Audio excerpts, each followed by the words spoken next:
Hello friends, मैं आप लोगों को छत्रपति साहू जी महाराज विश्वविद्यालय कानपुर के सिलेबस के अकॉर्डिंग सारे टॉपिक्स पढ़ा रही थी। उसी में आज आपको बैक्टीरियोफेज पढ़ाऊंगी, जिसे हम हिंदी में जीवाणु भोजी कहते हैं। ओके, तो हम स्टार्ट करते हैं अपना नया टॉपिक, जो कि है बैक्टीरियोफेज। बैक्टीरियोफेज क्या होता है? वे वायरस जो बैक्टीरिया में पैरासाइट रूप में पाए जाते हैं बैक्टीरियोफेज कहलाते हैं। ओके फ्रेंड्स, मतलब ऐसे वायरस जो कि बैक्टीरिया में परजीवी के रूप में रहते हैं, वो क्या कहलाते हैं? बैक्टीरियोफेज। इशरिशिया कोलाई के बैक्टीरियोफेज को क्या कहते हैं? कोलीफॉज कहते हैं। क्या कहते हैं फ्रेंड्स? कोलीफॉज। ओके, बैक्टीरियोफेज का आविष्कार ट्वार्ट ने 1915 में और डी हैरल ने 1917 में किया। उन्होंने जीवाणुओं को विलीन करने वाले कारक को बैक्टीरियोफेज कहा, यानी ऐसा कारक जो कि बैक्टीरिया को खा जाता है, उसका भक्षण करता है, उसे क्या कहते हैं? बैक्टीरियोफेज, जिसका शाब्दिक अर्थ जीवाणुओं को खाने वाले जीव, यानी फेज मीन्स क्या होता है? ईटर। ईटर मीन्स खाने वाला, मतलब ऐसे जीव जो जीवाणुओं को खा जाते हैं उन्हें क्या कहते हैं? बैक्टीरियोफेज। ओके, अब हम इसका स्ट्रक्चर देख लेते हैं। इन्हें बैक्टीरियल फिल्टर पेपर से फिल्ट्रेट नहीं किया जा सकता। ये भी बहुत माइन्यूट होते हैं, इन्हें हम साधारण सूक्ष्मदर्शी से भी नहीं देख सकते। इन्हें किस सूक्ष्मदर्शी से देखते हैं? इलेक्ट्रॉन सूक्ष्मदर्शी से। और इन्हें बैक्टीरियल फिल्टर पेपर से भी फिल्टर नहीं किया जा सकता। प्रारूपिक बैक्टीरियोफेज टैडपोल के समान हेड तथा टेल में विभेदित होते हैं। ये 2 पार्ट्स में डिवाइड होते हैं। किसमें किसमें? हेड और टेल में। और ये टैडपोल के समान होते हैं।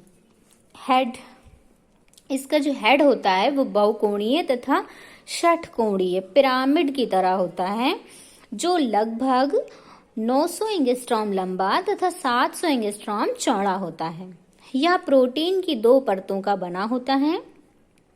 मध्य में डीएनए का एक अणु अत्यधिक संघनित रूप में उपस्थित रहता है, जिसकी लंबाई कितनी होती है? 52 माइक्रोन मीटर के लगभग होती है। ठीक है, तो इसमें क्या होता है? मध्य में क्या होता है? डीएनए का एक अणु संघनित होता है, संघनित रूप से होता है। ठीक है, अब इसकी टेल सिर से जुड़ी हुई नलाकार पूंछ होती है, जो मध्य में खोखली होती है। यह प्रोटीन की बनी हुई 800 एंगस्ट्रॉम से 1000 एंगस्ट्रॉम तक लंबी होती है। किसमें किसमें डिवाइड होता है? ये हेड और टेल में। हमने हेड पढ़ा, टेल पढ़ा, तो इसमें क्या है कि सिर से जुड़ी हुई एक टेल होती है, जिसके मध्य में, जो कि मध्य में खोखली होती है। और ये जो इसकी टेल होती है, ये भी प्रोटीन की बनी हुई होती है, और ये 800 एंगस्ट्रॉम से 1000 एंगस्ट्रॉम तक लंबी होती है। ओके फ्रेंड्स, अब हम पढ़ेंगे सिर व पूंछ के बीच का जो विस्तृत भाग होता है उसको क्या कहते हैं? कॉलर। सिर यानी हेड और टेल के जो मध्य का विस्तृत भाग होता है उसको क्या कहते हैं? कॉलर। टेल के समीपस्थ छोर पर एक हेक्सागोनल प्लेट होती है, जिसे टेल प्लेट अथवा बेसल प्लेट कहते हैं। टेल के समीपस्थ छोर पर, यानी हेड और टेल होता है, और हेड और टेल के मध्य का भाग क्या कहलाया? कॉलर। और टेल जो होती है उसके भी समीपस्थ छोर, यानी उसके एंड पर एक हेक्सागोनल प्लेट होती है, जिसे क्या कहते हैं? टेल प्लेट या फिर बेसल प्लेट कहते हैं। और जिसकी मोटाई कितनी होती है? लगभग 200 एंगस्ट्रॉम होती है। ठीक है, इस प्लेट की निचली सतह पर 6 टेल पिन्स लगे होते हैं। प्रत्येक टेल पिन्स की लंबाई 1500 एंगस्ट्रॉम होती है। टेल पिन्स के 2 मेन फंक्शन होते हैं। ठीक है, ये जो टेल पिन होते हैं इनके 2 मेन फंक्शन होते हैं। वो मेन फंक्शन क्या है कि इनकी सहायता से विभोजी जीवाणु की सतह से चिपका रहता है। जो टेल पिन्स हैं, इन्हीं की सहायता से जो बैक्टीरियोफेज है वो जीवाणु की सतह से चिपका रहता है, और इनसे स्रावित एंजाइम जीवाणु की भित्ति के लयन में सहायक होता है। लयन मतलब उसकी लाइसिस में सहायक होता है। ओके फ्रेंड्स, अब हम इसका फिगर देख लेते हैं, जिससे कि हमें अच्छी तरीके से क्लियर हो जाए कि किस तरीके का ये होता है। ओके फ्रेंड्स, तो ये देखिए बैक्टीरियोफेज का फिगर है। हमने आपको बताया कि ये हेड और टेल में डिवाइड होता है। ये इसका हेड है। हेड कैसा होता है? षटकोणीय, हेक्सागोनल। तो ये हेक्सागोनल इसका हेड है और ये इसकी टेल है, ठीक है। और हेड और टेल के मध्य का जो भाग होता है उसको क्या कहते हैं? कॉलर। तो ये हो गया कॉलर। और टेल के इंड में एक बेसल प्लेट होती है जिसको क्या कहते हैं? End plate. तो ये हो गई इंड प्लेट। और इस इंड प्लेट से टेल पिन्स लगे होते हैं। तो ये टेल पिन्स निकले हुए हैं, ठीक है। कितने टेल पिन्स निकले होते हैं? 6। तो ये 6 1 2 3 4 5 6, ये 6 टेल पिन्स हो गए, ठीक है। और इन टेल पिन्स का क्या काम होता है कि ये परपोसी की सतह से चिपक जाते हैं, ठीक है। और ये एक एंजाइम सेक्रेट करते हैं जो कि लाइसिस करते हैं, यानी लयन करते हैं किसका? परपोसी की सतह का। ओके, अब हमने आपको क्या बताया था कि इसका जो हेड होता है उसके मध्य में क्या होता है? न्यूक्लिक एसिड होता है। तो ये देखिए फ्रेंड्स, ये हेड है और इसके बाहर हेड के अंदर ये प्रोटीन कोट है और प्रोटीन कोट के अंदर डीएनए है। डीएनए को क्या कहते हैं? Nucleic acid. तो ये न्यूक्लिक एसिड है, ये हेड का स्ट्रक्चर है। ओके, अब हम ये देख लेंगे शीथ। ये जो आपको शीथ दिखाई दे रही है, ये शीथ हमने अलग से यहाँ पे बता दिया है आपको। ये शीथ है, ठीक है। ये कॉलर है और ये क्या है? इंड प्लेट है।